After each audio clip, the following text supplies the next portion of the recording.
Welcome to the Pain to Triumph podcast. I'm your host, Faye Rucker, and joining me is my co host, Ms. Rovonda Doty. Hey.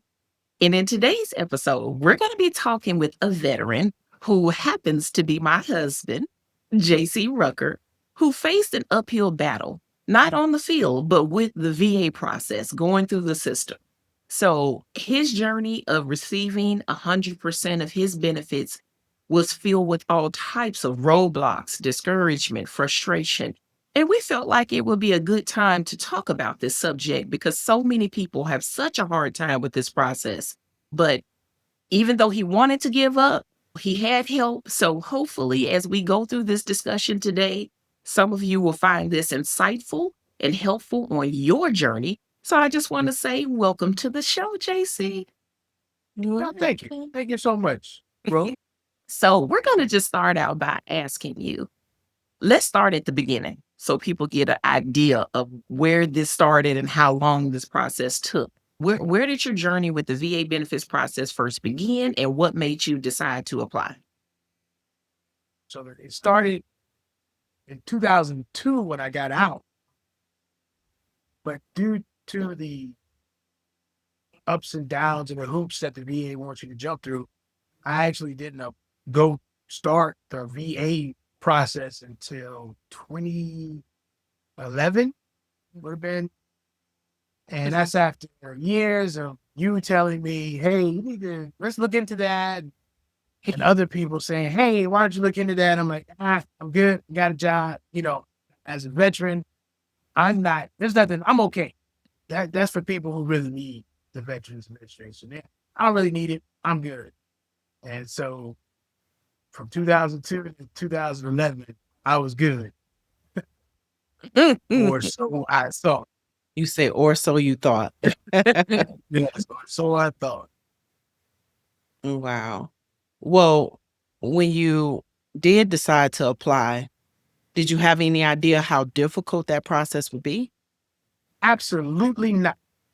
You hear all the rumors, you hear all the, oh, it's going to be tough, but no, it couldn't be as time consuming, as frustrating as actually turns out to be. I had no idea. And even though I had spent years in the military and continue to work for the government, it couldn't possibly be that bad. So let me ask you then, when you first started this process, you said you waited all those years to get started. When you got started in 2011, can you describe what you were struggling with at that time? Was it physical, mental, emotional when you first reached out for help? And then what was your first experience with the VA when you actually went in 2011? Well, people say I don't want to speak for most veterans, but I'm going to speak for most veterans. If you spent any time serving this country, I think what people fail to realize is that at the end of the day, as a military member, no matter what branch, you're asked to give your life for this country. And a lot of people don't really think about the weight of that state. Because when it comes down to it, for the 13 years I was in the military, I was willing to give up my life for this country. So, and that's really heavy. And you don't think about it because you get trained not to think about it. You get trained to compartmentalize things, put it in a box, and move forward with the mission. And so I suffered mentally, I suffered spiritually, I suffered emotionally, I suffered physically, but it wasn't, I called it my day to day. You don't really see the suffering that you go through yourself because you've been trained to ignore it. Where it shows itself is in your family and your friends and how people move differently around you because they love you and they understand, oh, that's just how JC is, or they make allowances for your behaviors, which are really cries for help. And your family sees it, your friends see it, but you as a veteran don't necessarily see it, especially the mental stuff. The physical stuff you pick up on. You pick up on the aches and the pains, but as a veteran, you ignore it. You're like, oh, well, I'm getting older. That's supposed to hurt. Maybe it isn't, but we're trained to put things in a box and keep moving forward. So yes, there was suffering every day, and it wasn't just my suffering. It was my family, specifically my wife and my son. And your whole goal is not to make people go through your suffering, but you wind up doing that. You start seeing little things. So yeah, there was suffering. And as a veteran, any veteran, you've done any time, there is some type of suffering. Wow. Well, 13 years definitely is a long time. So thank you truly for your service. And I know the process is arduous, right? The denials, the back and forth. How do you believe those constant denials or delays or lack of support affected you mentally and in your health, in your relationships? Tell me the impact that the process had on you. Well, that's a really good question. The first time I went, the finally after years of pushing from various family members and friends, hey, let's do this. I actually go. I go to the VA office, and once when I left the military, I left the military, so I had no contact. So I forgot how it works. So I showed up thinking that I would be greeted with open arms, and that was not the case. The gentleman who I had first contact with the VA was, to say the least, rude, to the point where I had to ask him. I was like, "Hey, man, whose side are you on? Are you my advocate or are you the government's advocate?" And I understand, if you're the government's advocate, that you're not for me. And imagine my surprise when he says, "No, I'm for you." I'm like, "Well, you are terrible at it. You have no idea how to behave as an advocate." He made it very humiliating. He made it, I was demeaned. I felt like I was taking money from his pockets, Oh, which led most veterans, that's how we feel. We feel like, well, my little money, I'm okay, but there are really veterans who are suffering and who deal with mental anguish. So, take care of them. He fed right into that narrative that I wasn't important, everybody else was. But here's the crazy thing with the VA. My money, what I go through, doesn't affect the next veteran. My issues are my issues. I served. These are the benefits I get. These are the resources that are available to me. It won't affect the next veteran. So that's very important that the veterans realize that, go seek help, whether it be feeling better mentally or financial help. Receive that. That's your due. You owe. You serve, and it won't affect mine. And that's what a lot of veterans, you go through that struggle. It's like, well, I'm doing good. That guy really needs it. I'm okay. But yeah, I actually went home and told Faye, I was like, I'm never going. That dude was terrible. I, wow. man, God bless him. I hope he's got his issues fixed, because he was horrible. Wow. And I clearly remember that day because you came home upset. You were like, "Oh, that guy was horrible." I felt like I was out of place being there. Like, if he was my advocate, he was trash. He was not good at his job. You were so frustrated. I did everything I could to kind of calm you down and just try to understand what you were going through. And as a wife of a veteran, that's my job, is support, making sure I'm on your side, I got your back. And you were so hurt and just frustrated, like, wow, thought they were supposed to help us. And I thought if I put my life on the line and sacrifice that, I didn't have to go through this. So to see that disappointment on the other side was heartbreaking for me. And so that's something that I would like to ask you.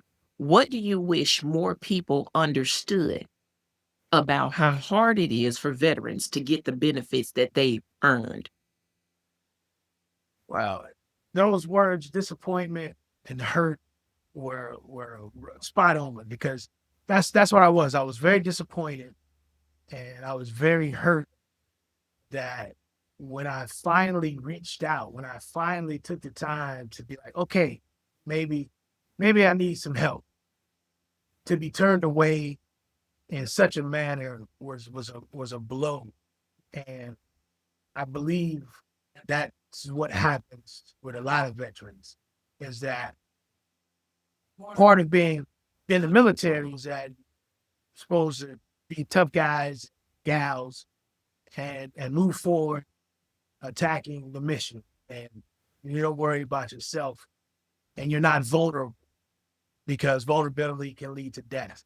And when I showed my vulnerability, uh, I was humiliated. I was belittled, and I was like, "Wow, this is why I didn't even want to deal with the VA. This is why I didn't even want to deal with this situation because I exposed myself and I was taken advantage of, and that turns a lot of veterans off because it's hard enough to show vulnerability. Period.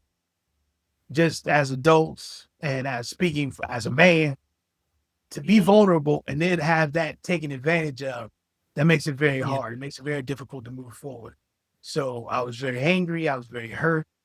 Um, and I was like, well, this is why I didn't want to do it.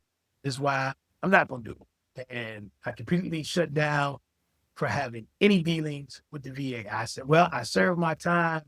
I'll get my Golden Corral lunch or my IHOP breakfast on Veterans Day, and I'll consider it victory.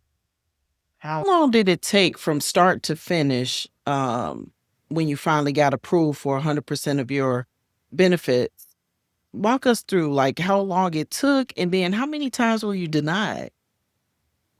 Okay, so how long it took? So on a calendar, it would have taken from 11 to 23 when I was 100%. But in the interim, all of that. So 2011, 7 years, nothing. We moved to Texas. I meet a friend. I start through that friend. I start the process of making appointments, going through the steps, and it was a step. So once again, showed myself vulnerable, sent all my records. The VA accumulated all my records. There was interview process. You get interviewed. So you don't go from, hey, I walk in the door, my name is Gerald Rucker, I'm a veteran, to, hey, here's 100%. The process was they had to look at all of my records. And that process was, okay, what is wrong?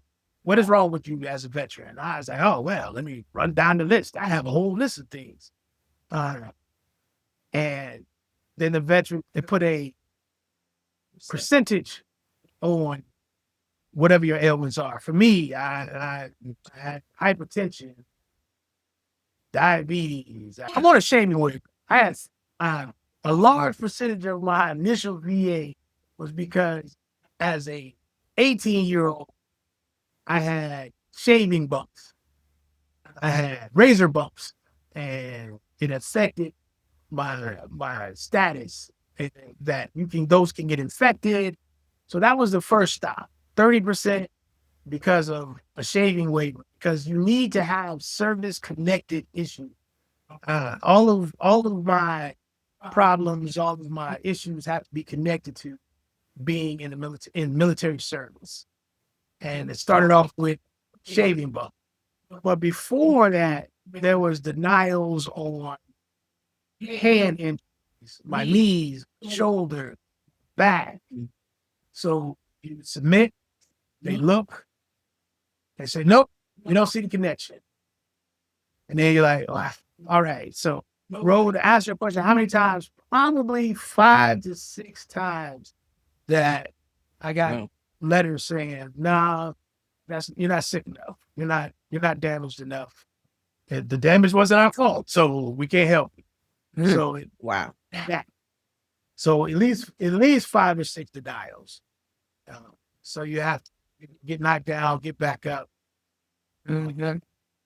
But That's true. what's very funny is that uh, it takes a village. It takes a group of people to to to help with that process. But yeah, I was denied a lot, a lot. Okay. Right. So, what finally made the difference in your case? Was there a person, an appeal, or a turning point that changed everything? I'm glad you asked because I get to talk about one of my favorite people. Um, Gentleman who was also a veteran, him and his wife, Alex Montgomery. He would tell you he's just a country boy from East Texas. And he is from East Texas and he is a country boy. He is far more than that. He is truly a man of God and one of my closest friends who I met. And every day I would greet Alex. Hey, good morning, Alex. And Alex was like, hey, good morning, JC. And we exchanged the pleasantries about wives and families. And then our day would begin. And he would say, hey, have you filed with the VA yet? I'd be like, no, Alex, I haven't filed with the VA yet. I'm working on it. He's like, how? Okay. All right. And this went on for months. We worked together 40 hours a week, right next to each other. And that was my day. I knew that I was asked about my wife. He would at some point pray for my soul. Apparently, I needed a lot of that. And he would ask me about my VA journey to the point that one day he asked me for my phone. I said, hey, yeah, man. Here. Yeah, he's my friend, so I gave him my phone. He messes with my phone and he hands it back. He says, hey, I downloaded the VA app and I got you set up. All you got to do now is put in your information and your name and stuff. Please take the time. He knew my break schedule because we work together. He said, you're on break right now, so why don't you go ahead and make that? And it was through his guidance, his persistence. Quite honestly, he cared enough about me and my journey to make sure that I went forward. He was the person, he was the turning point, evidence. He was all of that. And he did it in a way that did make me feel uncomfortable. When people care about you and you know they care about you, your guards are down. So my guards were down. Alex, from putting the app on my phone to guiding me through the processes. Because he too was going through the process. Him and his wife, who are now both percent. At the time they weren't. They were going through the process, and he made it a point to bring me along with him and explain and cheerlead and cajole and get angry when I was angry. But he was that process. He was that push. Mhm. Can't think of it. He was the second person I called once I got up. The first person was my wife, and he was the second. And the old Alex, a debt that I could never pay. And what's funny is that he wouldn't consider it a debt. He would consider, hey, man, that's what I do. So it was Wow. Alex. And his Well, love. it's amazing. We do need those catalysts in our lives to help us to, sometimes get things accomplished. So thank God for that. You mentioned that you did get approved 100%. So tell us the moment you found out that you were approved 100%, what that felt like. Well, it was amazing. It was a complete shock, and I was overjoyed. I was actually in the shop, and my wife said, "Hey, where all this money come from?" I was like, I don't know, because that's usually not the question she has with me. Usually, it's like, "Hey, why'd you spend all this money?" And come rushing out the shower, and she tells me, I was like, "Oh, it must be from the VA." Because what happens is once you apply for something, there you're going through the process. So you submit, hey, this is a problem that's connected to the VA to my service. Well, they start the process. Once they decide that yes, that is a problem, that is service connected, you receive funds financially from whenever we say we started. So it goes back, and so you get paid. So they put that all in one time. And so it was amazing. It was like every Christmas, every birthday, uh, first kiss, like wedding vows. It was amazing. It was just really cool. And All then wrapped into one. all wrapped in the one. So I will concur on that. The thing that's surprising is you don't always get the letter in the mail at the same time as they release the funds, right? So if they owe you back pay and all of a sudden you go to check your bank account that day and it's this big lump sum of money in there, you're like, what? Where did this come from? Like, what is this for? You may not get the letter until a week later saying, hey, you were approved for 100% and you got your back pay. You just see this money come into your account and you're like, what the what? Did somebody make a mistake? I don't want to spend it because I Yeah. don't know, if this is correct. So it was funny because he was so excited. I was excited. And we just were overjoyed because even through his process as a military wife, I'm going through the process with him. There were times when he was Yeah. being interviewed, they made me get interviewed. They got on the phone with me and asked me questions about his behavior and things that he did. So going through it with him, seeing what he had to go through to gather up his medical records and paperwork and, just meet with different doctors and they're analyzing every little thing about you to make sure you're telling the truth and all of this. It was a very joyous day for both of us. So I want to ask you, what advice would you give to another veteran who's just starting the process or maybe stuck in the middle of it? What would you tell them? Funny because I have veterans and friends who I don't give up. It sounds cliche. Don't give up. Don't quit. You know the process of being in the government. It's a lot of hurry up and wait. It's a lot of jumping through hoops. Sometimes they set those hoops on fire and you have to jump through them. But I would tell any veteran, use the same stick to itness, the training that they gave us to persevere, to keep moving forward. Every step doesn't have to be a big step. It can be a little tiny step. Sometimes it can be a fall forward. You just fall down, but you keep moving forward. You don't quit. That's the important thing. You don't quit. Um, lean on. Lean on your people. You've already been leaning on them. You might as well lean on Yeah. them and so there's, take them out to dinner at the end. But don't give up. That's the one thing. Don't get frustrated. Or if you get frustrated, just keep moving forward through your frustration. Mhm. Because that's the thing. You jump through these hoops. And if they want you to submit paperwork, keep submitting it. They want you to do this interview, keep going. Just don't give up. That's some great advice. Looking back, JC, what would you do differently and what would you absolutely do the same? Okay, what I would do differently is I wouldn't allow one person to sour me on the experience because that 7 years after that gentleman showed me that route was wasted. That affected me, it affected my family. I would have told myself, hey man, go to somebody else, go to another VA clinic. I wouldn't have quit. I wouldn't have become so frustrated that I said, you know what? I kicked it to the side.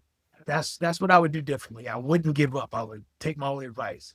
Mhm.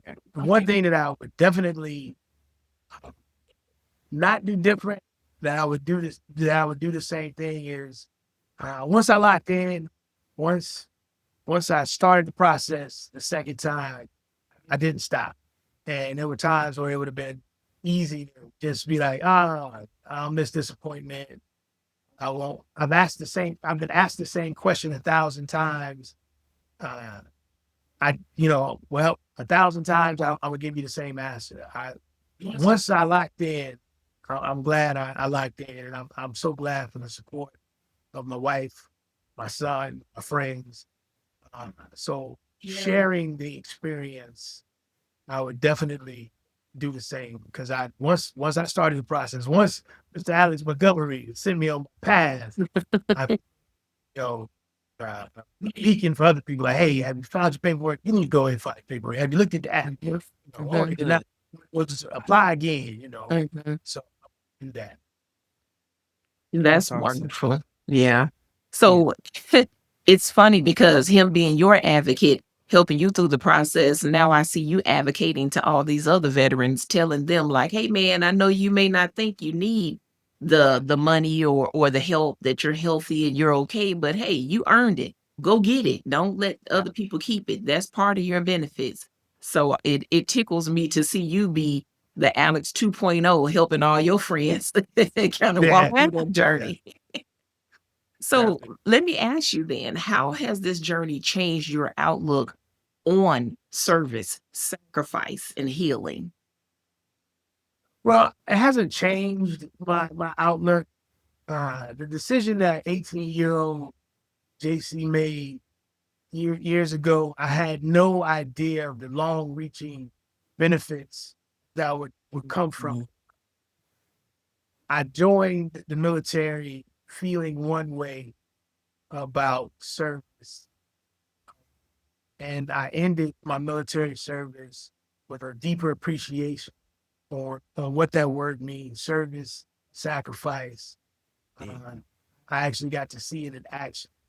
So my outlook, yeah, it has depth. It hasn't changed, but it is brought depth. And the older you get, the more experience and hopefully wiser you become. You see those nuances and the depth that service and sacrifice uh, comes from. And I don't want to knock the VA, the people in the Veterans Administration, minus that one dude. He gets no love. But everybody else moving forward, uh, I have always appreciated the care and the understanding that I've seen personally with them and how they deal with veterans. Um, because I know we're flawed and we're messed up and we got our issues. And to see the care that the Veterans Administration had in the last 5, 6, 10 years, the changes that have come, I am so grateful and appreciative of them for that. Wow. Well, final question. What do you want our listeners, especially civilians, to truly understand about the price veterans pay long after the uniform comes off? Well, I want people to understand how we love our country. A lot of cats, you go into it feeling one way because you're a kid, and you come out, and we just want y'all to love us as much as we loved our country. And I don't think people really understand that because I come from a era where I'm a Gulf War veteran, uh, and the Vietnam vets went through hell and they didn't get any love. And now with Gulf War veterans, we get a little bit more love. But just I want people to understand when you sign up and you get through basic training and you get deployed, it becomes really real. And you there's a love of this country that even the most and we're going through a political time that's very uncomfortable, but we love our country. Just understand that we're not just, you know, at the VA trying to collect a check because it took so much time for us veterans to get to the point where we're even going to the we love our country and we want you to love us like we loved our country. That's all. Well said. Well said. Thank you. Yeah. Thank you for that. Thank you for sharing your powerful story with us today and with the world, right? Having an inside look at it. I know your journey and I've seen it and how painful it can be, and the victorious side of it, how wonderful it can be on the other side. So, your journey through the frustration, the delays, the emotional toll of the VA system, I'm sure a lot of veterans listening will be able to relate to this, but you telling them to be persistent, Yeah. stay the course, that there's victory in fully receiving your benefits. I hope they can just use this as a tool, listen to this and feel encouraged to stay the path, Yes. right? Don't give up. And your voice will no doubt inspire others who feel overlooked or exhausted by the process to just maybe just try it again. Give it one last try. Keep submitting your paperwork. And to all of our listeners, let this story be a call to pay attention, to advocate, and to support our veterans, not just with words, but with actions. They need support. They need our understanding because the fight doesn't just always end when their service does. When they leave the field and leave service, the fight isn't over. So be supportive, be understanding, be their advocate, help them if you can. So we thank you so much for sharing your insights, sharing a piece of your life and your journey with the world and with us. So until next time, keep listening, keep learning, and keep honoring yourselves, and we'll keep bringing you the stories that matter. We appreciate you. Thank you.